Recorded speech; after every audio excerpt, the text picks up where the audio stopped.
Mutter, mutter, mutter, mutter, banter, banter, banter, banter. Witty banter, mutter, mutter, mutter, mutter, mutter, mutter, mutter. Oh, hey, everyone. I'm Phil, and this is Pizza Toast, a YA books and media podcast. Now, you might be wondering where Christy is, but don't worry, she'll be popping up in just a bit. But this is a very special episode for us. Wait, you're probably thinking, isn't this going to be Mockingjay Part 2? Oh, no, my friends. You're going to have to wait until next week for that one, because we have a guest on who we interviewed about The Hunger Games. I mean, unsurprisingly. She is Professor Roxanne Harde, Professor of English and Department Chair at the University of Alberta's Augustana faculty. Professor Harde is a Fulbright Scholar and Macala University Professor.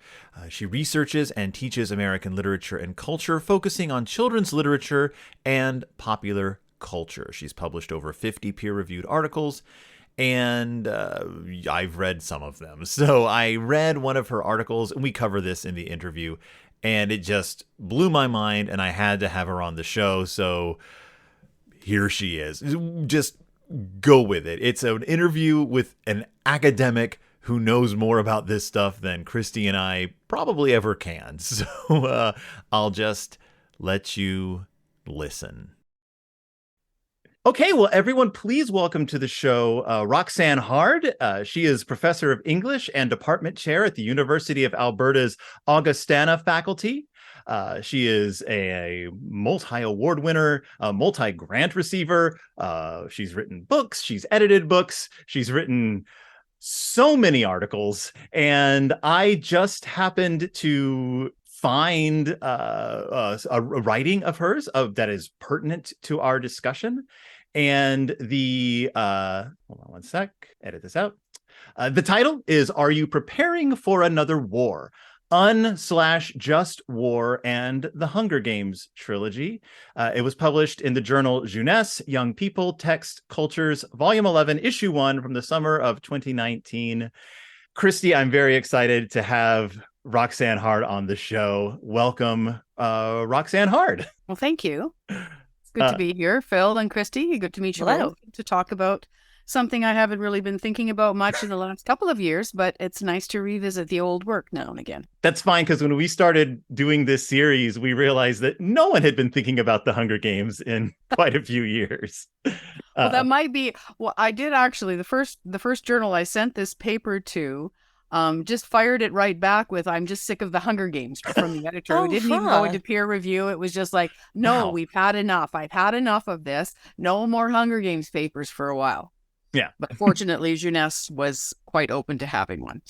Well, that's great, because, you know, as Christy and I have talked about, and it's just one of those things when you read these books in 2023, there's things that are even more pertinent to children and young people today. Like, I'm thinking like sort of general middle class, like American readers, especially, that they are suddenly being confronted with, that they were not being confronted with every day when these books first came out.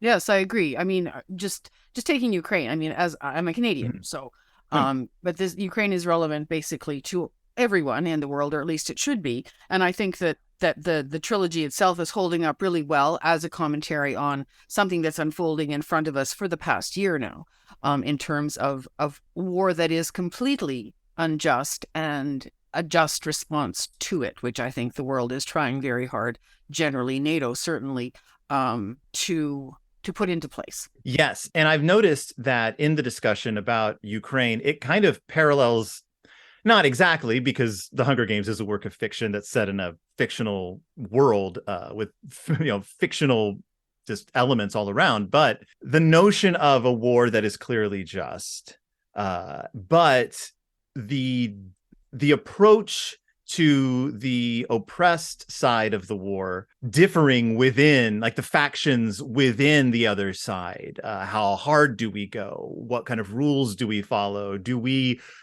allow our actions to mirror the actions of the oppressor? Those are all kinds of things that have come up and that I've actually had to discuss with my kids. The notion that just because, this army is doing these horrible things doesn't necessarily give you permission to do those things. Yeah, and I think that's exactly what the book is saying. Collins has been very cagey about suddenly turning the United States into this kind of microcosmic hived off from the rest of the world sort of society that nobody else is interfering with. And we're not that, because we are going to play, well, Russia, Ukraine out on the world stage. But at the same time, if the rest of us are if the NATO countries, just for example, are the districts, then our responses can be just, I think. Mm-hmm. So would you be so kind, for the sake of our listeners, to give a brief summary on, I guess, 2,000 years of just war theory? Like Okay, I am not a political scientist or a political philosopher. And the thing is, Suzanne Collins's dad was. Yeah. He was, he was a military man, but he was also a political scientist. And this was an area that he studied. It's not an area I've studied extensively. I came to just war theory because I spent a lot of time. Well, one thing, my faculty, part of the University of Alberta, was a Lutheran college for like 100 years.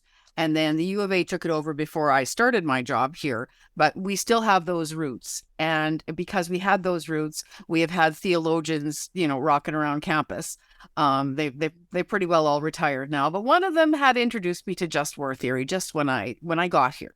And it was because I trained as an Americanist, American literature to 1865. So obviously and focused on the antebellum period and the Civil War period. And so we had conversations about the Civil War, and Professor Mundell would talk to me about just war theory and how he interpreted the Civil War according to, using those lenses.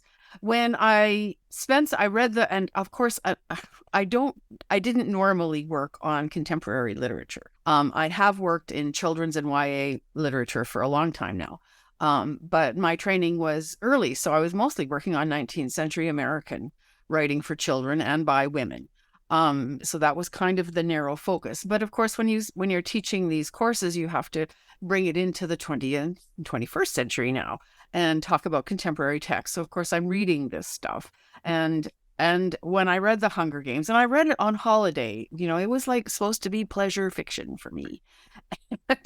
And then it bugged me. So it bugged me and bugged me and bugged me. And what really bugged me was the love triangle plot, because I was never convinced it was a romance plot. And so then I went looking for the things that Collins had said, and I actually didn't find her comments about just war theory. I found her comments that she wrote about war for children. She didn't write about adolescence. She wrote about war for adolescents. And that's what led me to start thinking again what Dittmar had talked to me about just war theory. And so I went right to the source with Michael Walzer. And started thinking about, okay, if these are the premises of how we wage a just war, what can allow us to engage in a just war, and then how do we fight it justly? And of course, this is the theory or the set of theories that underlies everything that we know about what we think about in the civilized world, about war crimes, mm-hmm. right? About the kinds of things that we look at and say, no, you can't do that. That's a war crime. That is a crime against humanity, and you will be punished for it right now through economic sanctions, again, thinking of Russia.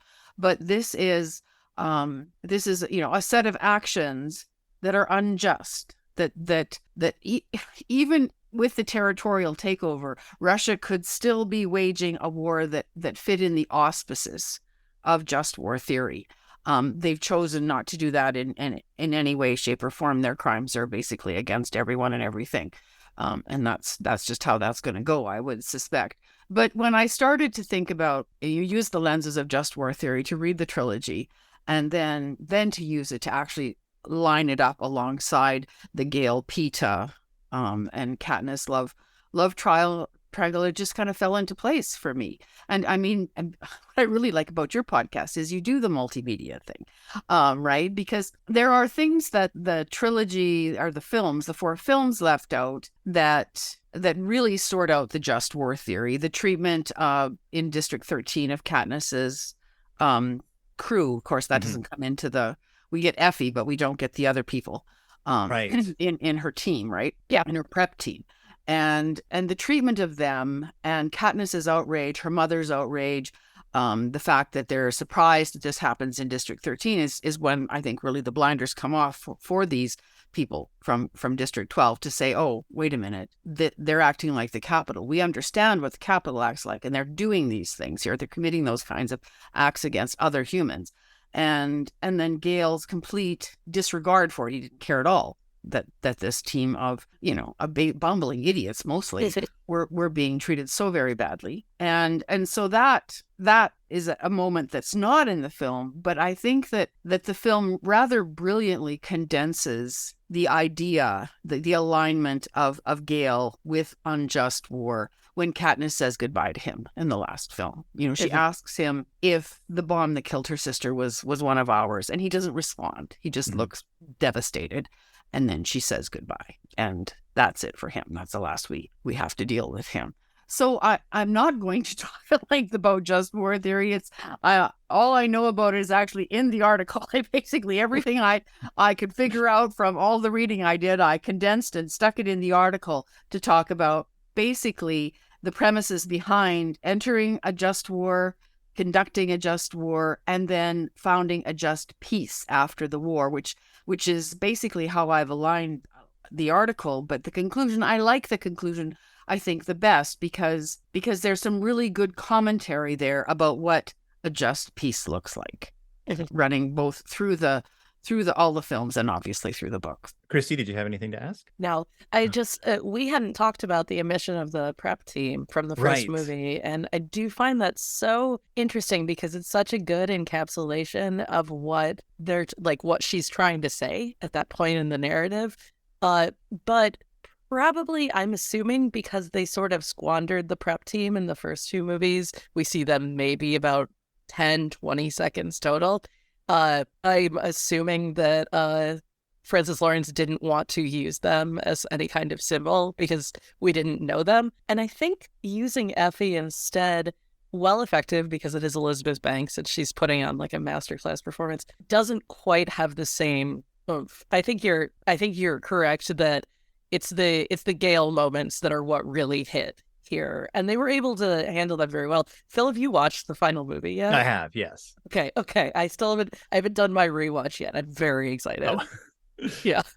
Well, the thing is, so the film actually could have used Effie to better effect. Oh, I agree. That last yes. when what's his name, Plutarch goes in to get Katniss ready to be the Mockingjay. She could have been in the same state that the prep team was in the book. Right, but she looks glamorous still. Because that's she's her she's not beaten. I mean, basically, the prep team is found in their own filth. They're emaciated. They're bruised and cut and beaten up and terrorized.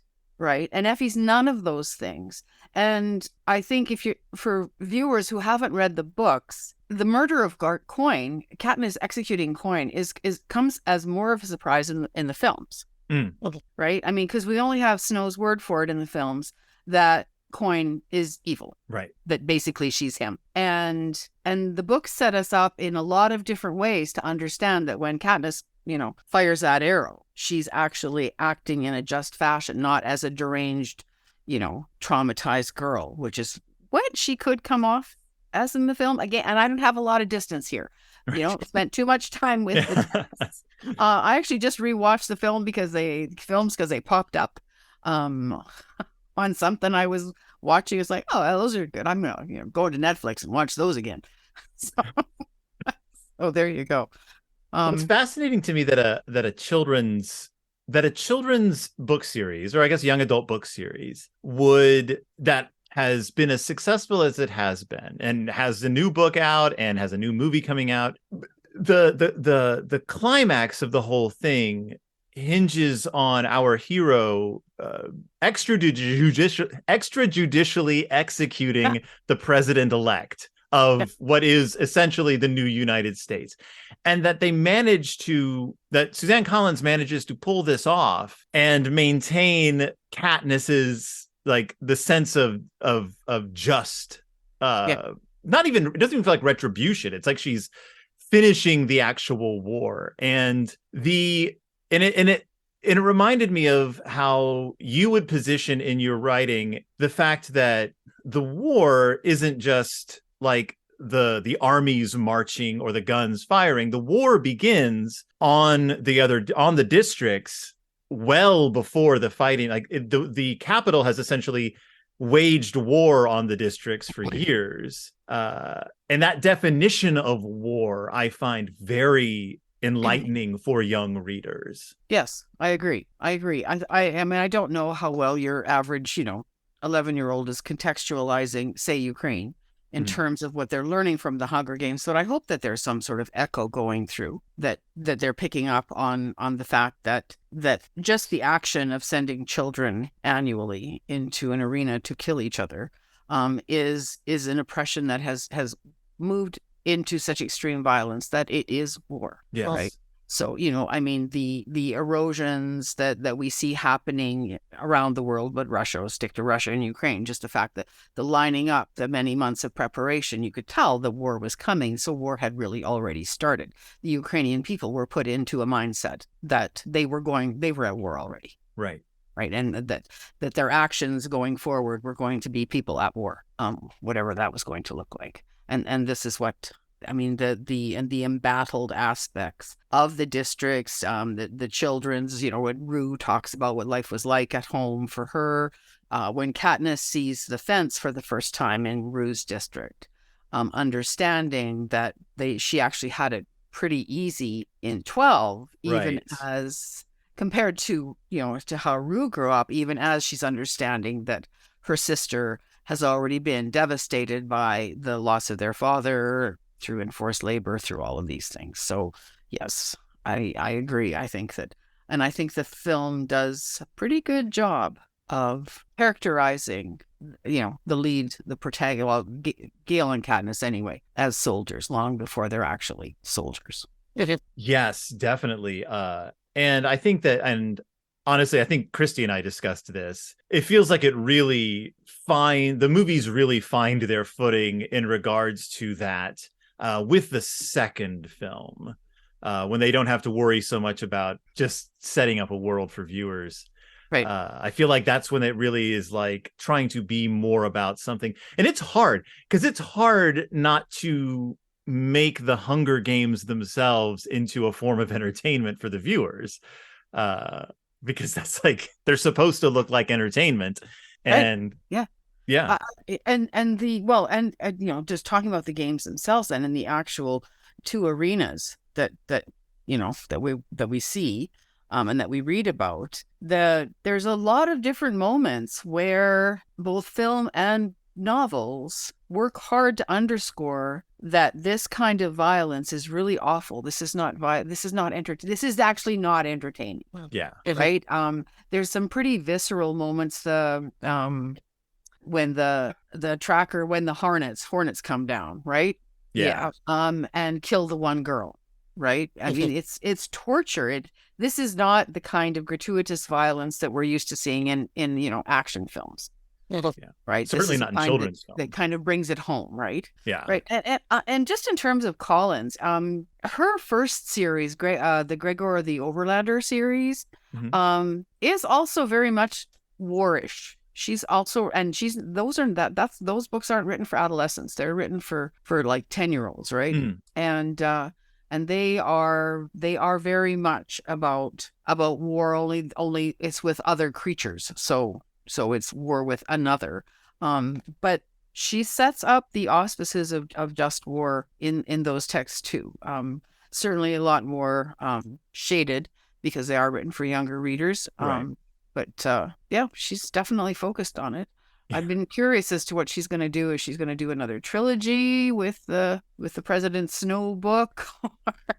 I would really hope that. Have you read The Ballad of Songbirds and Snakes? I did. Yeah. Good.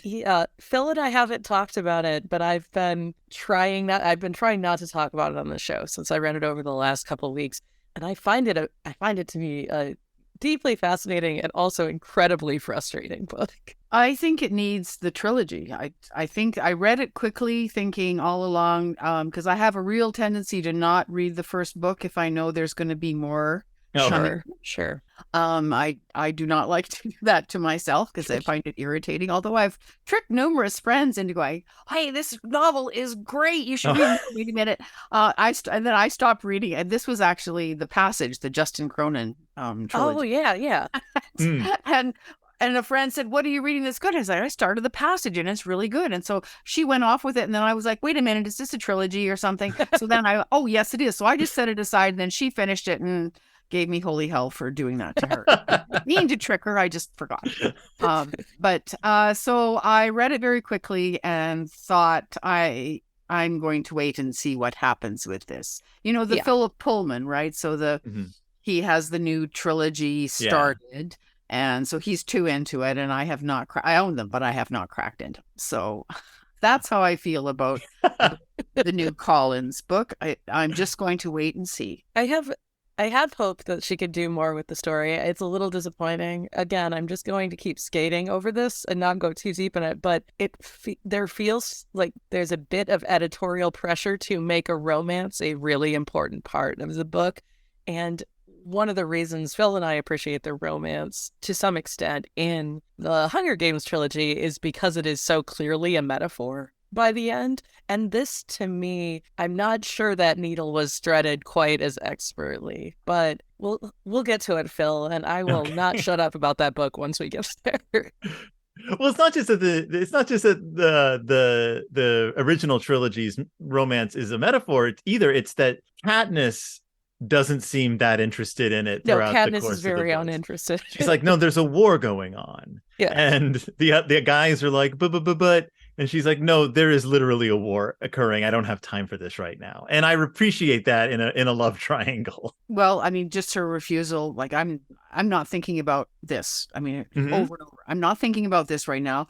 I am never having children, right? This repetition over and over again that I am not going to engage with this part of a normal life because our lives simply are not normal. Right. And the two guys being very realistically portrayed as teenage boys who can't stop thinking about it. Which actually, I mean, honestly did strike me as very believable. This tendency to demand clarification on your relationship status and at very inappropriate times. And always like an ownership thing too, right? Mm-hmm. That she's also territory to be conquered or owned or something. So I agree. Particularly in Gale's case where his mindset is so worry oriented to begin with. I'm if I have to pick a side, I'm pro Peeta, but I'm mostly just pro Katniss, figuring her stuff out before she engages in anything at all. In doing the paper, I got a lot fonder of Peeta, because of he will, as I think one thing I say is he's the moral center, right? Yes. That in all cases, if you need to figure out what justice actually looks like, no matter how many times we see Katniss on the steps of a justice building, right. Peter is still the justice building. And to just gauge every action against his verdict on it really just brings you right back to what justice actually looks like. Right. And so I became a lot fonder of the blonde-haired boy as the trilogy. Well, and it's also imparting to children that war isn't fighting or not fighting. Like those aren't. It's not this binary choice. You either are for just fighting or you are completely a pacifist. And also the notion that peace doesn't necessarily equal not fighting, because when you have to fight, you have to fight. And Peeta understands that. He's just not the same type of fighter as Gale. And I don't know, there's something. Why do you, as a person who researches these kind of books, someone who studies this and writes about it, why do you feel it's important for young adult fiction to address these kinds of issues? Well, again, current events. Just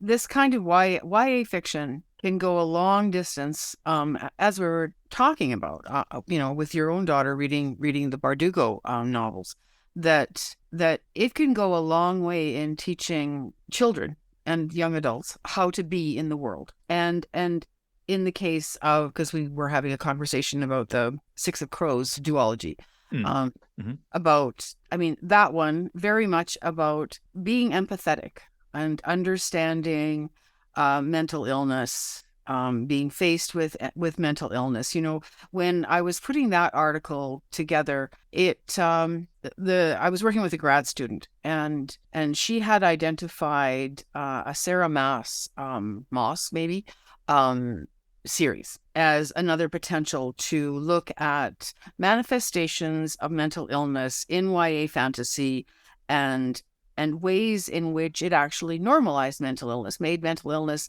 understandable, acceptable, inspired empathy, all of that. And she ended up rejecting the Moss books because they were not great at doing that. They held up these kiddos with special powers, and who were also traumatized and mentally ill, but they Moss turned them all into like murderers, like wholesale slaughter there. And so Kelly and I just said, well, that's not, it's not doing the thing that we think that the YA fantasy can be very good at doing, which is to actually build empathy in its young readers. So you can see YA fiction, fantasy fiction maybe in particular, helping its young readers go through some personal work in terms of being empathetic. But books like both of Collins' series actually, give young readers examples of how to be in a world in which there is violence. So how to deal with those external forces that actually do traumatize.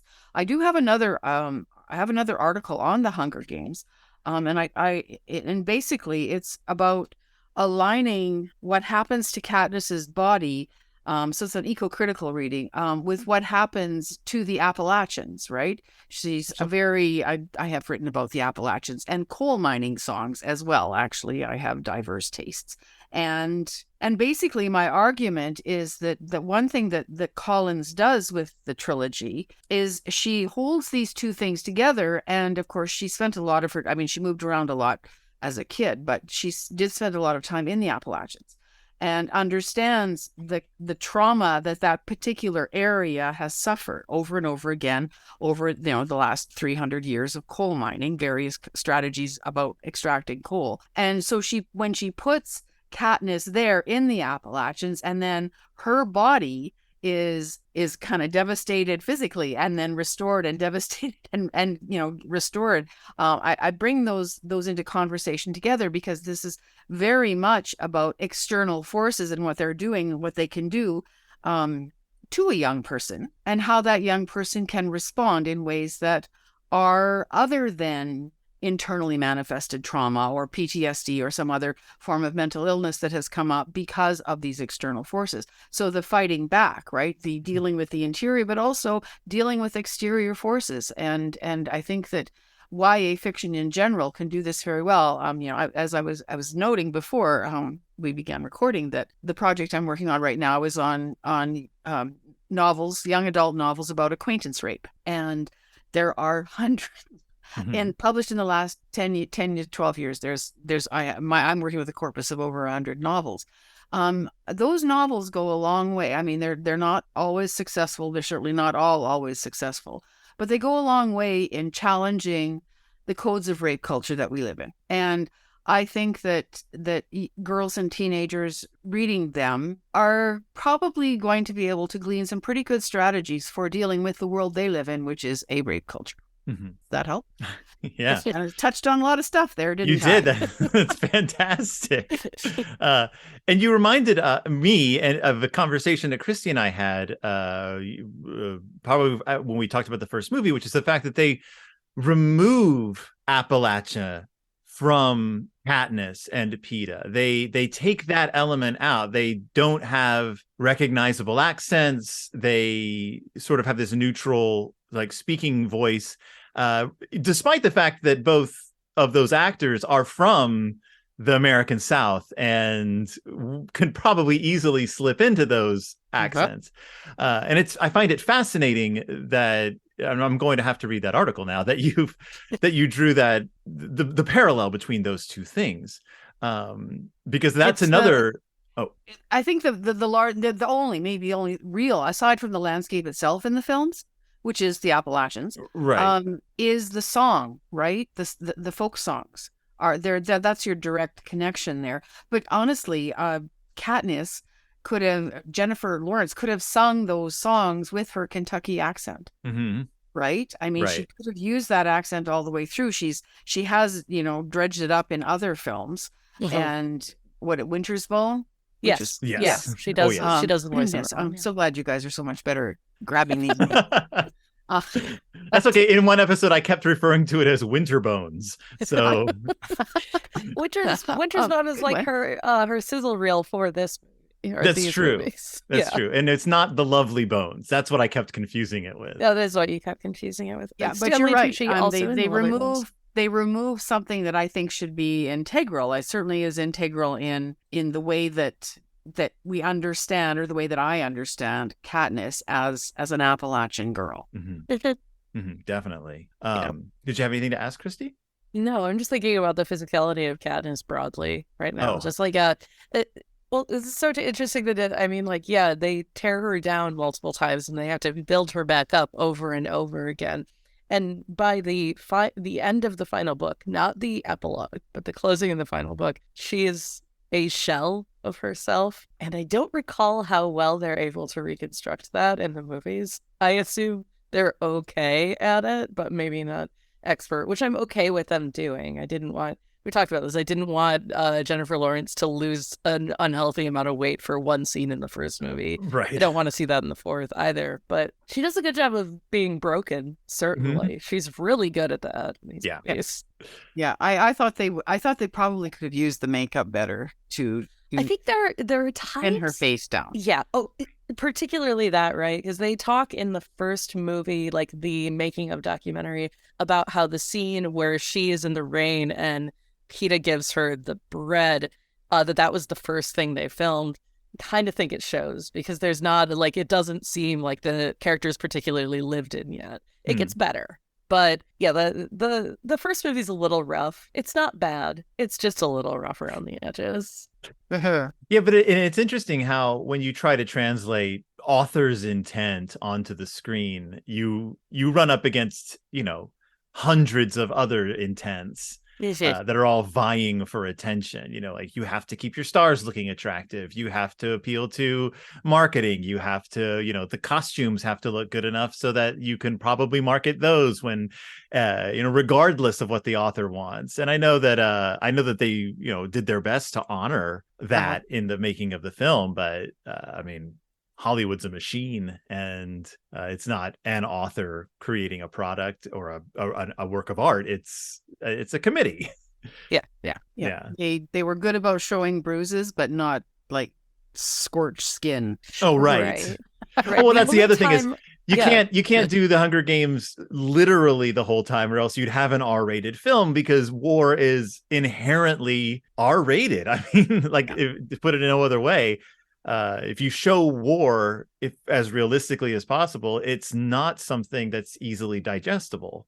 It's a stumbling block for the fourth movie, I think, because when Phil and I talked about the book, we both just can't get over how brutal that one gets near the end, especially with like the relentlessness and meaninglessness of death at the end of that book, that's not what's going to get you the R reading, but the lizard men like tearing people apart and the melting skin might, Right.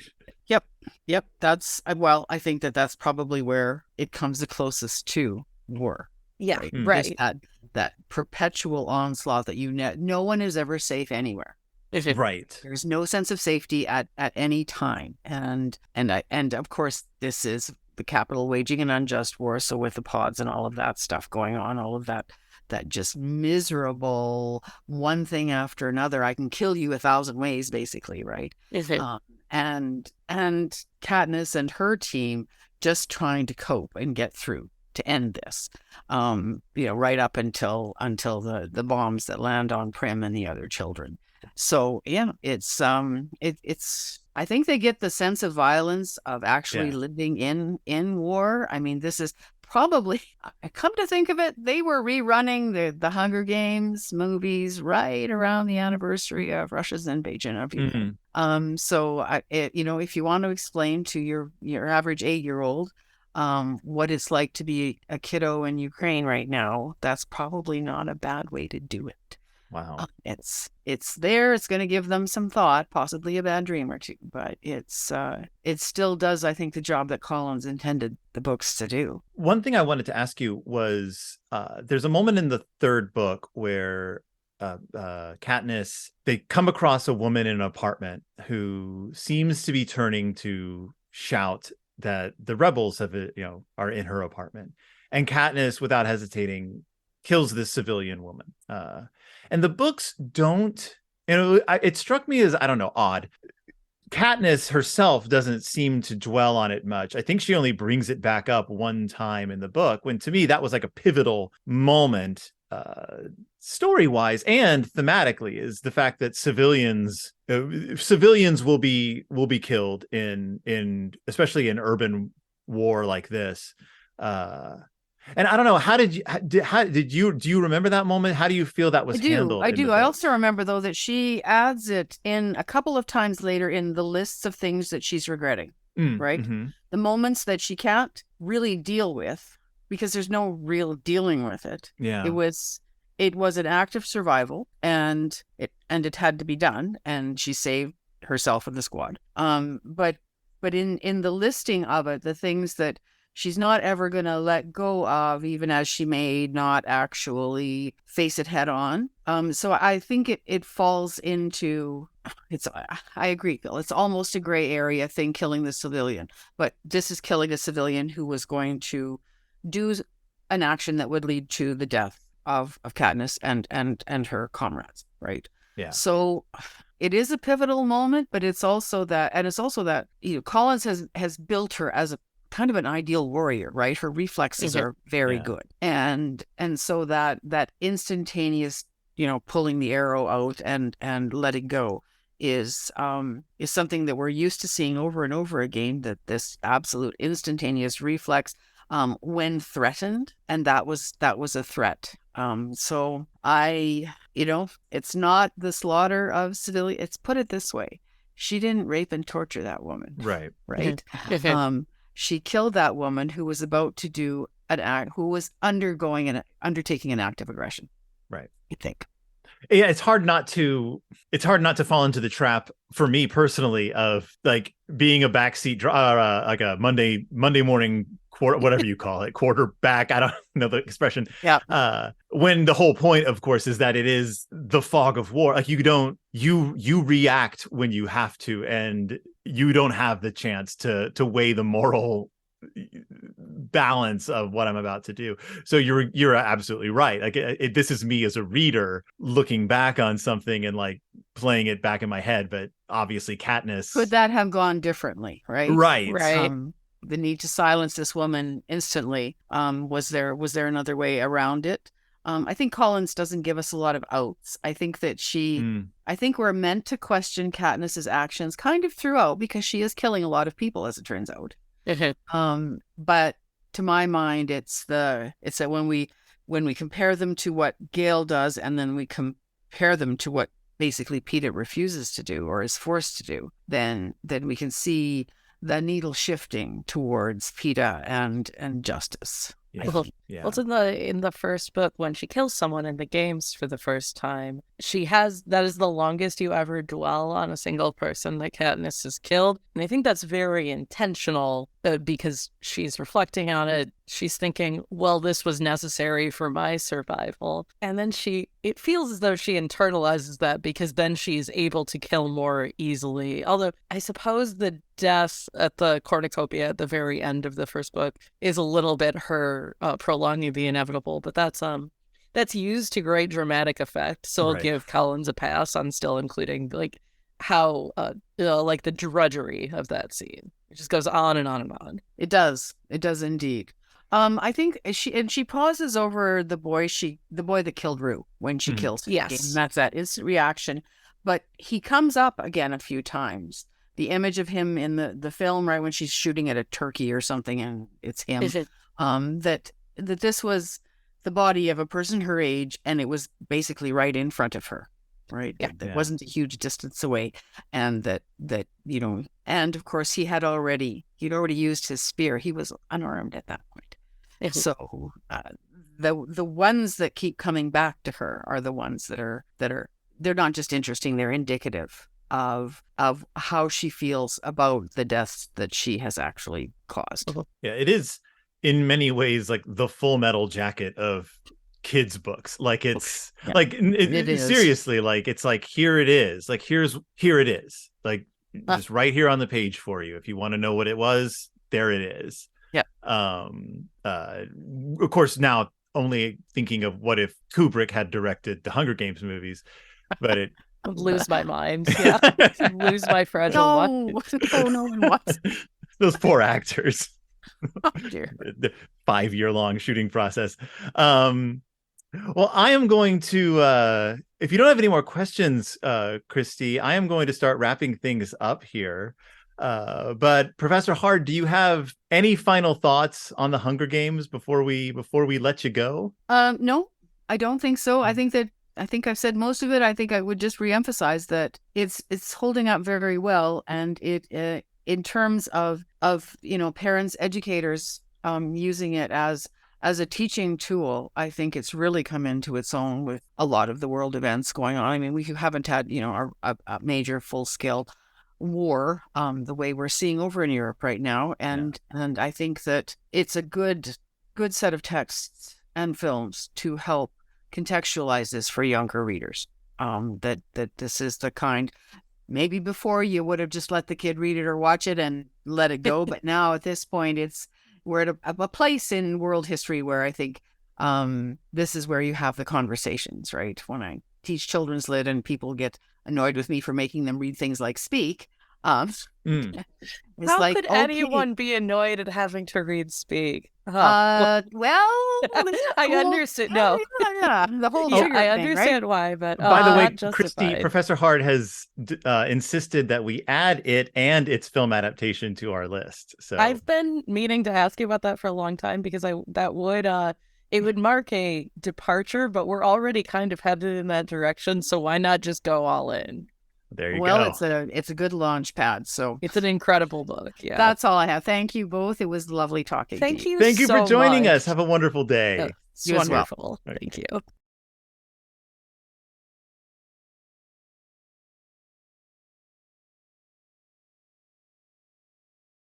That was our interview with Professor Roxanne Harde from the University of Alberta's Augustana faculty. I just want to thank her once again for being on the show. It was amazing to talk with her. It was a delight. It shook things up. Don't worry, next week we will be back with part 2 of Mockingjay. And I was going to say that would be rounding out our Hunger Games coverage, but we've got a few more tricks up our sleeve. Don't you worry. You can find us on Twitter at Pizza Toast Pod. You can find us on Facebook at Pizza Toast Podcast. Drop us a line if you like the show, if you listen to the show, if anyone listens to the show anymore. I'd really appreciate knowing that, and Christy and I love being flattered. So if you like the show, let us know that you like it and tell us how amazing we are. Otherwise, thank you so much for listening, and I'm just going to say goodbye to Professor Roxanne Harde, and thank you once again. See you later.